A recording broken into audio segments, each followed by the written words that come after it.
KSHB 41 News starts now. 1 year after an elderly woman was killed by gunfire while sitting in her living room, police are still looking for answers. And the community rallies around an animal rescue, still working through problems from the winter storm. First tonight is still pretty cold out there, and things are looking better this week. That is the good news, but we have to get through this cold front. Our chief meteorologist, Mike Nico, joins us. Mike, how soon can we leave the boots and scarves at home? Oh, wow, that's a good one. After tomorrow morning, possibly Wednesday for sure, because we'll still have a little bit of a wind chill tomorrow. Even though the temperature will finally rise above freezing, the wind chill will stay below freezing, and that will also allow some things to melt, so you won't have the boots for that. So you've got those variables to talk about, Kevin. Let me show you some of these beautiful pictures. You stole, our director did the one I wanted to show, which is just the beautiful one, and I can see why he took it also. That's from the Kansas City Museum. You can see everyone else under that sunshine we talked about last night that was going to come out. Now we've got a clear sky and a temperature of 17 at 7 o'clock, wind chill of 9. But as we head through the last parts of Kwanzaa today, 14 and 13, but barely a breeze. So those will be the wind chills also. So yeah, you have to bundle up today and tomorrow, but we'll have temperatures we haven't seen in about 13 to 26 days, and that's 50s and 60s, Kevin. Thank you, sir. Winter Storm Elliott still wreaking havoc in the eastern U.S. You're taking a live look at Buffalo. Looks like a skating rink, those streets. The storm has dropped a feet of snow already in Buffalo. 25 people have died from this storm in Erie County alone. You know, this powerful winter storm has had a deadly impact across the country. At least 57 people have died from the storm in the U.S. Those deaths come from 12 different states, as far west as Colorado, as far south as Oklahoma. Kansas and Missouri also had storm-related deaths. There were 3 deadly car crashes in Kansas tied to the weather this week, including one that killed a man from Kansas City, Missouri. On the Missouri side, we now know the name of the man who died Thursday when his vehicle fell into Brush Creek. Ernest Carney is his name, 76 years old. His vehicle traveled down an embankment over a cement retaining wall and into Brush Creek, landing upside down. He was pulled from that vehicle, but died at the hospital. The post-holiday travel rush is on. It's already been full of setbacks as we speak. Southwest Airlines has canceled more than 2,000 flights just today. These travel woes have hit Kansas City as well. KSHB 41 found nearly 24 Southwest flights in or out of KCI delayed or canceled today. The airline has canceled more than 60% of its flights nationwide. If your flight was canceled this week, you have some options. Southwest says it will reaccommodate as many customers as possible based on available space. You can also request a full refund or flight credit, which does not expire. The Department of Transportation maintains an airline customer service dashboard on its website. This can help you see what compensation you're entitled to when an airline cancels your flight. It's the day after Christmas. That means some of us may be trying to return a gift that really didn't work out. What you need to know so you don't waste your money tonight at 6. Today, a local animal shelter asking the community for help as it deals with infrastructure problems from last week's winter storm. Our reporter Abby Dodge shows us how they're trying to keep the animals warm without running water. With kennels near capacity, it's definitely pretty overwhelming and stressful. More than 60 dogs and the humans who run KSHB's rescue are without running water in one of their 2 buildings. It's been a crazy holiday for sure. It was already hard to keep up with laundry as is because we only have 1 washer-dryer hookup for both buildings. But now we can't do anything. KSHB knew there was a problem when water was backing up inside, but the real issue is just around the corner in this side parking lot. Right where I'm standing is where the pipe is actually burst. It's pretty overwhelming, especially just like the financial aspect of it is going to be a really big fix. The nonprofit put out a plea for help on Facebook. I was trying to make sure that I save it for an emergency because I know people will come out and come through. Anyone with a washer and some spare time, stop by and pick up a load of laundry. Diane Murin left with 3. I know a lot of people don't work today, so why not do something good with your time? It's very helpful, and we don't know what we would do without help from volunteers and stuff like that. I can bring the basket back. Okay. Keeping the temporary home for their rescues clean and cozy. In Kansas City, Abby Dodge, KSHB 41 News. Children's Mercy East closed for 1 week due to damage from the week's winter storm. The location will be closed until January 2nd and possibly longer because of weather-related water damage. Now, this includes the urgent care and clinics. A small plane pilot alive tonight after his aircraft crashed into icy water near Edgewater, Maryland this morning. Emergency crews say the plane crashed into Beards Creek around 10:30 after leaving the runway at a nearby airport. Officials say the pilot was the only person on board. Thankfully, 2 kayakers managed to quickly reach the crash site and pull the pilot out of the creek.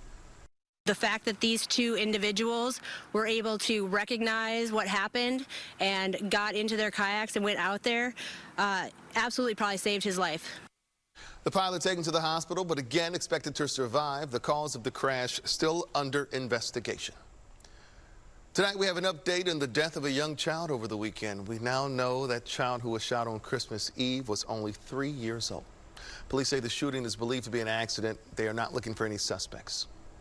On Christmas Eve last year, an 85-year-old woman was just watching TV with her husband when she was shot and killed. A gunfire hit the front of Patricia Panajohn's home on North 73rd Place, just south of Leavenworth Road in KCK. Her husband survived. She did not.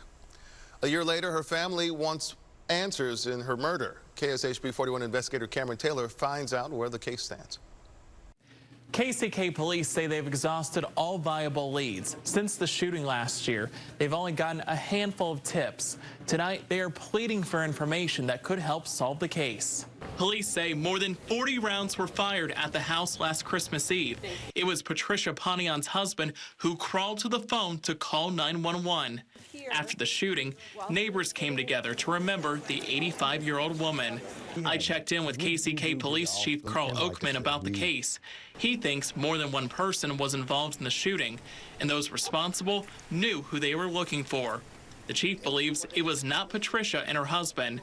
He explains what could be preventing this case from being solved. People protect the people who are out victimizing our community and who are out killing members of our community, and there's other members of our community who sat by and let them do it and know they're doing it. Do you think that's what's happening here? Absolutely.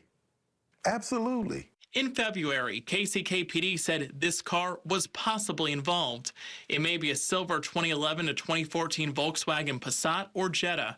That information has not changed. Coming up at 6, we'll explain how KCK PD's Victim Services Unit helps families and what their role is when a suspect has not been identified and there are no viable leads in a case. For the KSHB 41i team, I'm Cameron Taylor. Well, if you have a tip you want the KSHB 41i team to investigate, send us an email, investigators@kshb.com.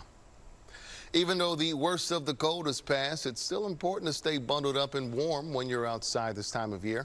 Today, an area nonprofit handed out clothes to help Kansas City's unhoused population keep warm. Neighbor to Neighbor provided these handmade chief scarves, along with hats, gloves, and hand warmers today. The group's executive director says it's so important to make sure everyone can stay safe outside. Going to make sure that people have those foot warmers and hand warmers, because I found too many people frozen to death in my history, and I've seen too many people that had frostbitten feet and hands. Well, Neighbor to Neighbor also functions as a warming shelter until 1 p.m. every day and serves a hot breakfast during those hours. Now that Christmas is over, you may need to dispose of that Christmas tree. And if you're done with your real tree, you can drop it off at several recycling locations in Johnson County. The county offering 4 locations: Big Bull Creek Park, Heritage Park Marina, Kill Creek Park Marina, and Shawnee Mission Park. These locations will be open until the end of January. All ornaments and decorations have to be removed, though. Yard waste is not accepted. Today marks 50 years since the death of President Harry S. Truman, the only U.S. president born in Missouri. The Independence native served as the 33rd president from 1945 to 1953. He died at the age of 88 on December 26, 1972. In a break with tradition, Truman's body was not flown to Washington to lie in state. Instead, his funeral was held in Independence out of concern for his wife, Bess. The president's body lied in state at his presidential library. Everybody respects Harry Truman, even if they disagree with some of his individual decisions. And, you know, nobody gets it right all the time. But the way he went about making decisions and the integrity that he brought to the highest office in the land, I think, is unparalleled.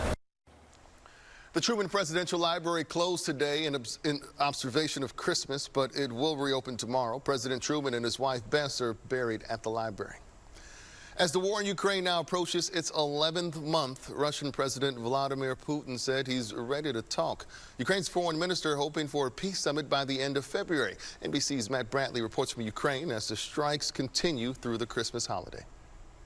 In a state-run TV interview released Sunday afternoon, Russian President Vladimir Putin saying Russia is ready for talks to end the war in Ukraine.